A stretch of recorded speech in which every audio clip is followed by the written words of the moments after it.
What's up everybody, this is Unida, aka the Frisbeer Guy, and I'm here with you today for my In the Bag for the 2017 season. So let's start with the bag itself. This is a Guru Ima. It's a huge bag, big compartment here for a jacket or extra shoes or snacks or lunch or whatever, and a big compartment down here for all the discs, which are also accessible from the back. And talking about back, this is also one of the, this is the best bag I've had on my back. It's just so ergonomically well designed, so a great bag all in all. Putting or putter pockets on the side, accessories, putting pocket on top. It can easily hold 30 discs without a problem. Of course, you don't go around with that, but plenty of space in this, and it's been my trusted companion now for this last season.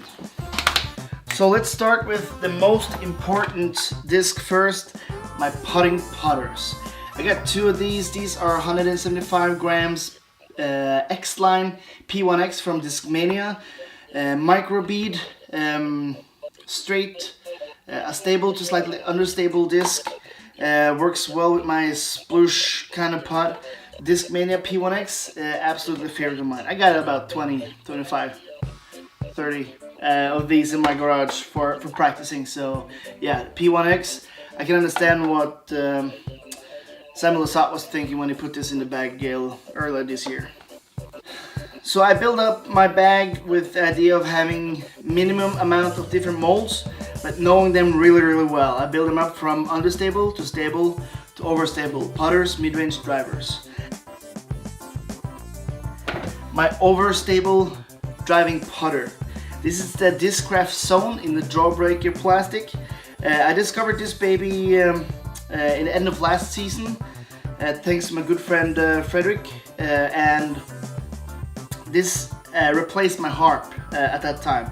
Have a little bit of a lower rim, but it does the very same thing. Very trustworthy, always fading to the left or the right, because it's also a very nice forehand disc. And yeah, just a great disc that I find myself throwing more and more. Not only to have those get out of jail throws, but yeah, just all over a very trustworthy, overstable driving putter. Stable to understable driving putters. I got the MVP Atom, and I got them in the Electron plastic. One is soft and one is just regular Electron. Again, a little bit of a lower rim on this one, but can handle both backhand and forehand, which is for me very important. The Electron plastic is just stable, very straight, and it doesn't fade too much. It's just like lands flat. It holds pretty much any angle you give it, and like I said, it really can handle some torque in the forehand as well, which suits my game very well. The Electron Soft, I've had this for a little bit longer. It's a little bit more worn in, so it's got a really nice turnover if you throw it flat. Yeah, the MVP Atom, probably my most used disc right after my main putters, of course. Over to my mid-ranges, and I gotta say I am a little bit boring when it comes to mid-ranges, because I don't throw a whole lot of mid-ranges, and I actually got everything I need in this one disc, which is the Guru Thor. If you haven't tried this one, it's a little bit similar to a KC Rock, in that it's very reliable and it wears in really nice. So I got two ones here in the D plastic and one in the C line. C plastic. This C plastic is a little bit more stable. I use this for forehands, or if there's more wind outside, or yeah, I just need something that I know is gonna fade back to the right. Very comfortable grip as well.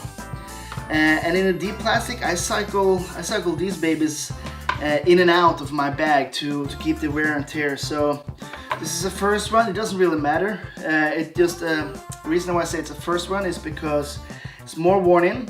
I release it flat and it will have a very nice, pretty long S line before it fades back.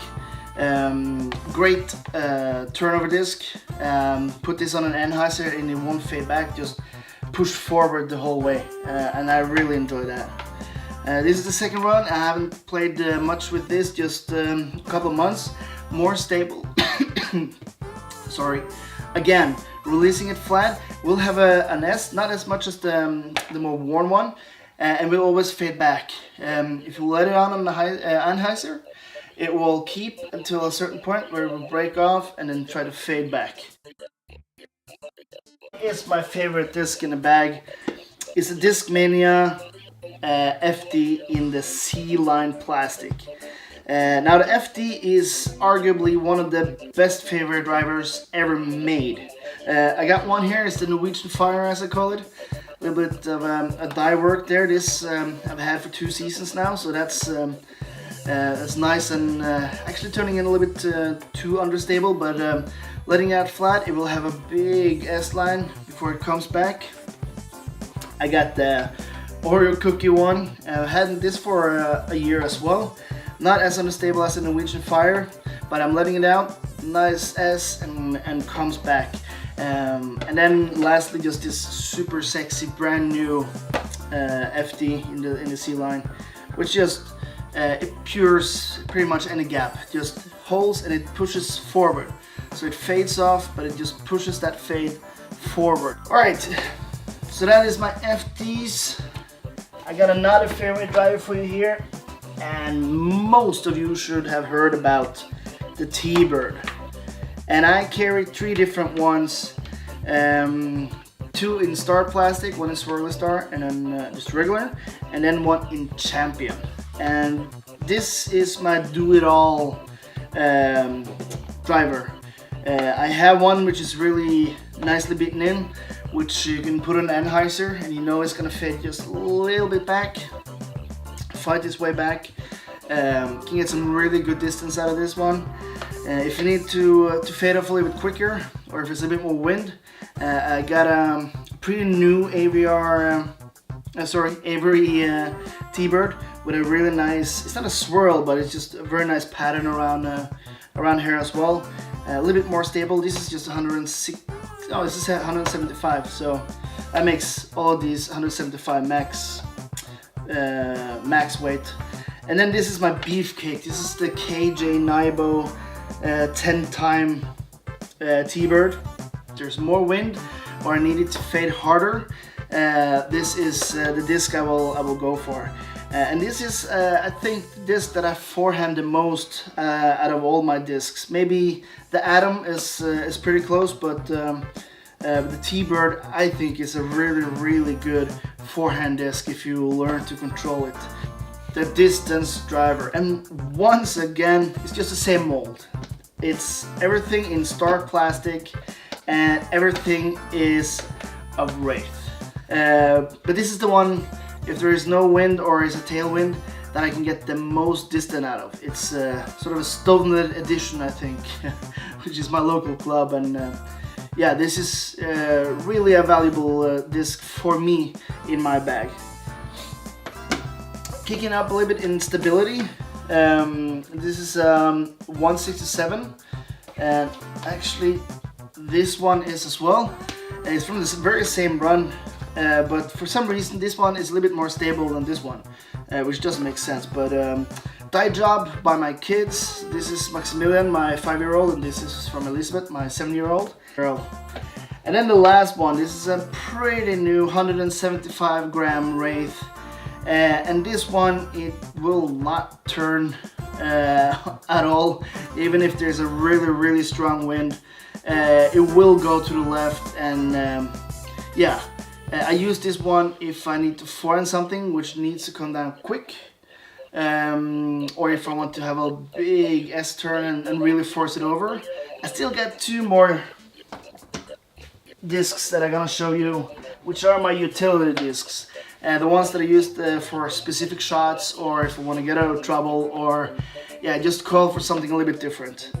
So let's start off with the Sexton Firebird in the Color Glow Champion. I think this is the 2016, yeah, something like that. It is not as stable as an stock stamp champion Firebird in my opinion, but that makes this even a better disc for me, because I know that it's gonna fade quicker than my Wraith, but it's not gonna fade out like right away. I use this a lot for sky hyzers forehand or backhand, or like I said, if there is a lot of wind, the Firebird comes out.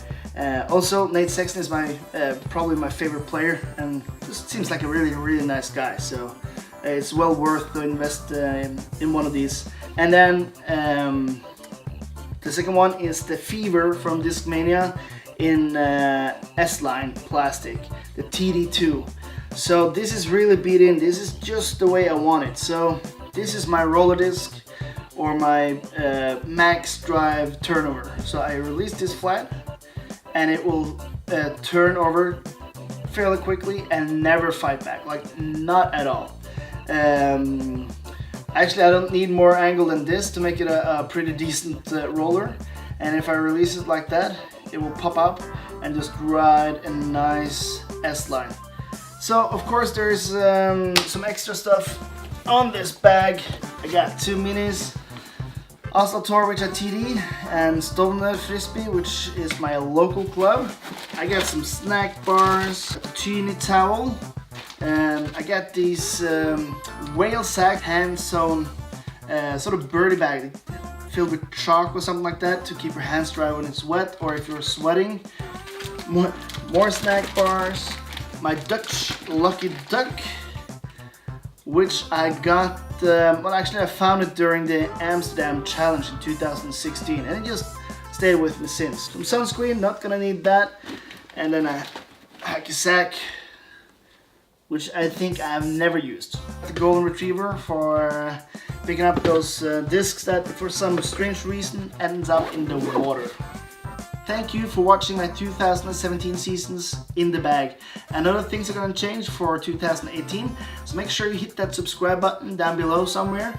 Hit me up on Instagram or Facebook. And until we talk again, I hope you guys have a great new year. And of course, go out there and hunt that perfect flight.